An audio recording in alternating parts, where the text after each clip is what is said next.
So after 25 years since the release of the first Space Jam, we are finally getting a sequel, a follow-up, Space Jam: A New Legacy, starring LeBron James. It's on HBO Max and in theaters at the exact same time. And is it worth checking out? Well, stick around to find out.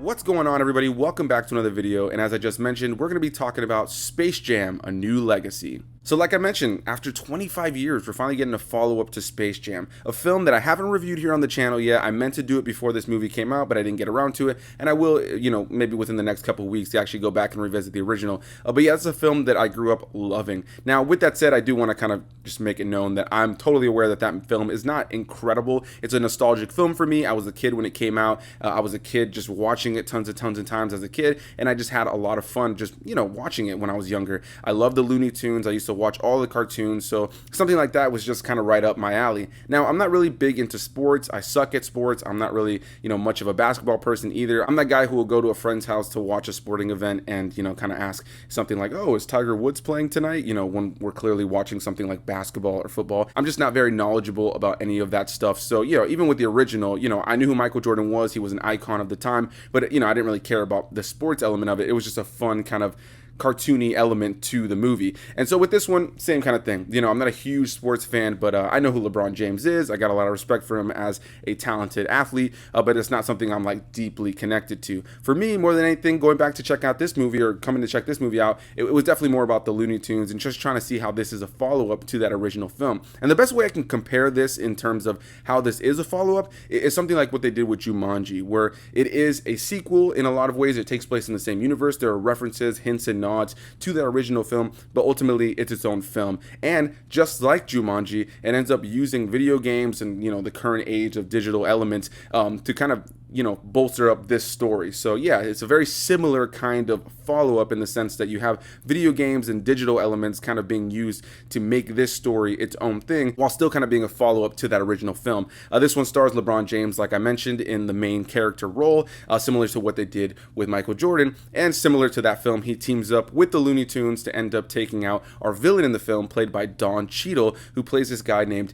Rhythm, who is an algorithm for the Warner Brothers serververse, where he pretty much has access to anything that Warner Brothers has any sort of access to. In a lot of ways, this is a dumbed down version of like Ready Player One in a lot of ways, where you just have tons and tons and tons of references and Easter eggs and actual characters that appear in this film that are from anything you can think of from Warner Brothers, whether it's a DC property, something like the Iron Giant, King Kong, Harry Potter, Game of Thrones. I mean, the list goes on. There are so many little things that you can catch in this film when it comes to references, hints, and nods to anything that Warner Brothers has. And so this guy, Rhythm, who is an algorithm for Warner Brothers, presents Warner Brothers and LeBron James with the idea of scanning him into any movie. And so he puts together this little presentation with a video showing LeBron James in various franchises like Harry Potter, Game of Thrones, DC, whatever the case may be. And this movie, well, the best thing I can say about it is it's fun. It's silly, it's big, it's over the top, and similar again to what Jumanji did.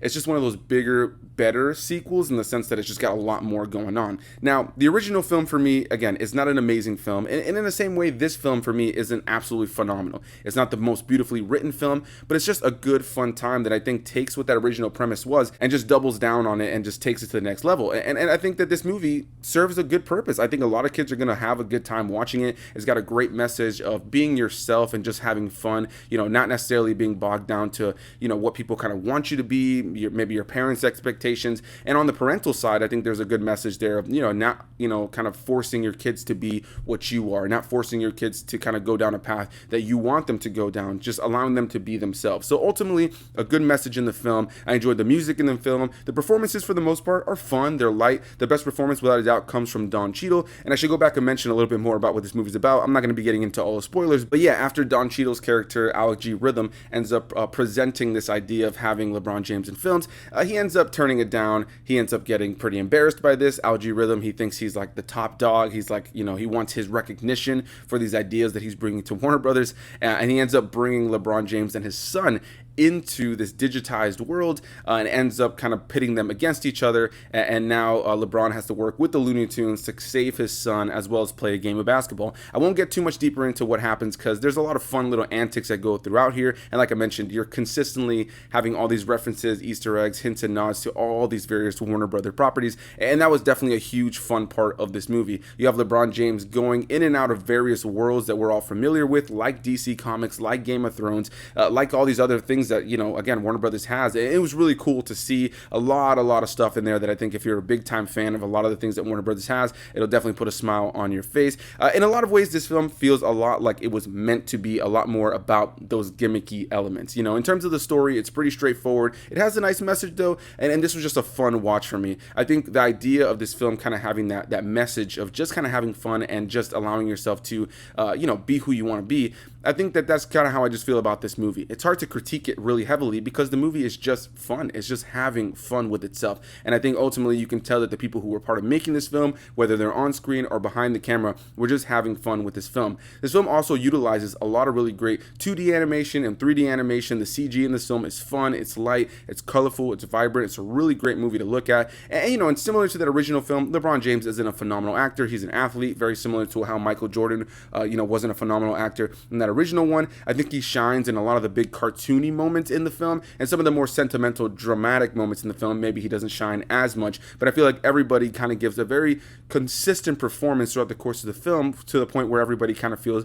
light, fun, and silly. The best performance, without a doubt for me, was from Don Cheadle, because he's playing it up. He's playing this big, over-the-top villain, and I really enjoyed that element. And as a longtime video game fan, I enjoyed all the little video game references and just, you know, kind of adding that element to the movie itself. Again, similar to how I felt about Jumanji, Welcome to the Jungle, where that film, you know, just utilized the video game elements in a cool, fun way to just make a fun movie. And ultimately, I had fun watching this movie. I look forward to revisiting it at some point. And in some ways, I would say that this is maybe better than the original. However, there is a simplistic charm to that original film that I just can never kind of escape. I love that movie. I have a lot of fun with it. Again, even though I know it's not a phenomenal film, it's not a very well-written film. In a lot of ways, it is also a gimmicky film. But yeah, you know, this one I think has some bigger, better elements, whereas that other one has a simplistic charm to it that I think maybe I prefer a little bit, but this was a lot of fun. So I'm going to keep it quick, short, and sweet. Ultimately, really enjoyed this film. Also, this film was directed by Malcolm D. Lee, who also directed one of my favorite films of all time, Undercover Brothers. So yeah, I think he did a good job here of telling a fun story. I think this movie overall is going to be something that parents and kids and just families in general will have a good time with. There's a good message in there for both parents and for both kids,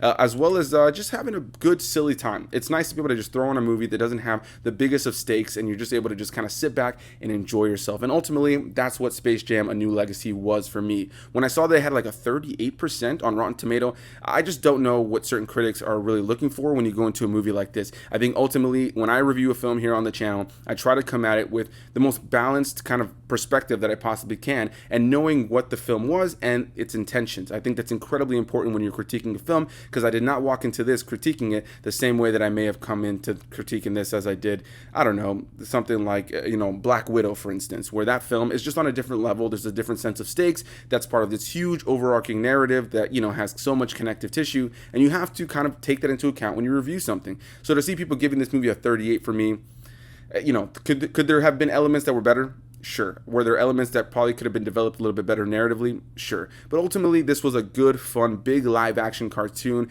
that, you know, is a pretty solid follow-up to that original film. So I'll wrap it up right there. Thank you guys so much for watching Space Jam: A New Legacy. I highly recommend checking it out, whether you watch it on HBO Max or in theaters. Visually pleasing, fun to watch, a silly good time. I think anybody who has a family can sit down and have a good time watching this film. If you're a longtime fan of the Looney Tunes and a lot of the older things that are referenced in this film, I think you'll have fun with that. And even if you aren't, I think that this is going to be a good introduction for a lot of people when it comes to a lot of the silly elements in this film. So I'll wrap it up now. Please leave your comments down below. Are you interested in checking this movie out? Have you seen it already? Please, did you like it? Did you not like it? Leave any and all of those comments down below. Hit that like button if you guys enjoyed the video. Subscribe for more videos, and I'll see you guys in the next one.